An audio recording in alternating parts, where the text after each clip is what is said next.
This video aims to introduce you to a spelling and writing activity. It covers both aspects of literacy because spelling and writing benefit each other. It is based on the view that learning to spell requires instruction and practice, but it's not about drills and rote learning, but providing opportunities for children to explore words and their spelling in the context of writing. Like other aspects of learning in early childhood, children learn to spell through play and exploration under the guidance of a responsive teacher. But before we start, I would like to delve into the knowledge that children need to spell proficiently.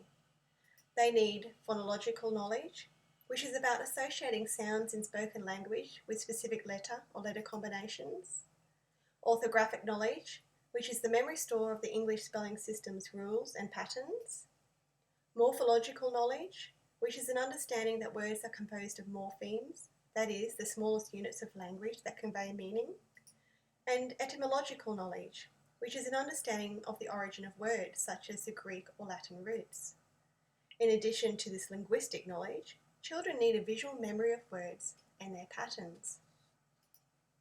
To help children develop their linguistic knowledge and visual memory, I created a flipbook based around the AND word family. Children start with the base word AND. Then as they flip through the left panels, they can explore the onset rhymes. It starts with single consonant sounds such as hand, band, and sand, and then moves to blended consonant sounds like bland, grand, and stand. As they segment words and play with rhyme, they are exploring the sounds associated with letters and letter combinations, and therefore developing their phonological knowledge. Then as they flip through the right panels, they can explore the word extensions or morphemes. For example, the noun hand becomes an adjective by adding the Y at the end. Hands becomes a plural by adding the S, and handed becomes a past tense by adding the ED. It shows how the smallest units of a word, or the morphemes, can change its meaning and therefore build children's morphological knowledge. As children explore the words and letter combinations, they are uncovering word patterns and so developing their orthographic knowledge of the English spelling system. It is also a visual experience that helps put these word patterns to memory. In a moment, I'll play a 1-minute video of 2 students flipping through the word book. As you watch the children, consider how they are able to go at their own pace. They make discoveries and construct their own knowledge, and generally play with the words and letters in a social context. Handy, band, banded. Wait, that's not right. That's not right. Granding. That's not right. That's not right.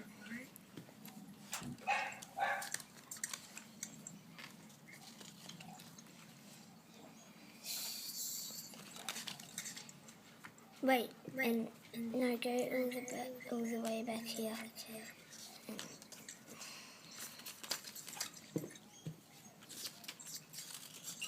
Handcuff. This video provides a glimpse at how the students began their job as word detectives to find letter combinations that make up a word. Also, individual differences in children's spelling development can vary greatly. This activity aims to cater to these differences by enabling children to choose spelling words that are within their capability, while exploring new words that can potentially extend them. For example, they can choose words with single consonant blends in a short story or as an illustration's caption, or a child could choose all 3 segments to build words and use in a detailed creative story. There is also potential to add another language to the flipbook as a bridge between a child's home language and the English language. Here is the flipbook with connections to the Italian words, and here is the book with connections to the Chinese symbols for words. Such modifications to the resource aim to scaffold their learning, so that children who speak and write English as an additional language or dialect can make the connection between their home and classroom experiences. Now we've seen students explore the words, now we can focus on the writing task. Ask your students to identify and write the words they would like to use in their story. They can write them down a column on their writing book. They also need to write their title as a heading. It may be helpful for groups or pairs to brainstorm their ideas. Then they can draw a picture of their story. All this can help children organise their thoughts and bring this thinking into consciousness, as well as provide a visual reference of their ideas while they are writing. In this case, the story unfolded about Andy's handcuffs, 2 geese, an army, and some punishment. Now it's time to practice their spelling in the context of writing a creative story. Just keep in mind that this activity is not about correctness, but about exploration and play with words and how they come together on the page. In fact, children's misspellings are actually quite valuable because they can provide insight into children's thinking. For example, the student has written the A of the name Andy. He is possibly thinking faster than he can write, but as his spelling becomes more automatic, he will be able to think less about the spelling and more about his writing. When he came to write about the Army Corps, he came across an unfamiliar word. His strategy was to spell it phonetically. I'd also like to point out how his spelling of handcuff when he copied the word at the top and then when he thought about the word at the bottom.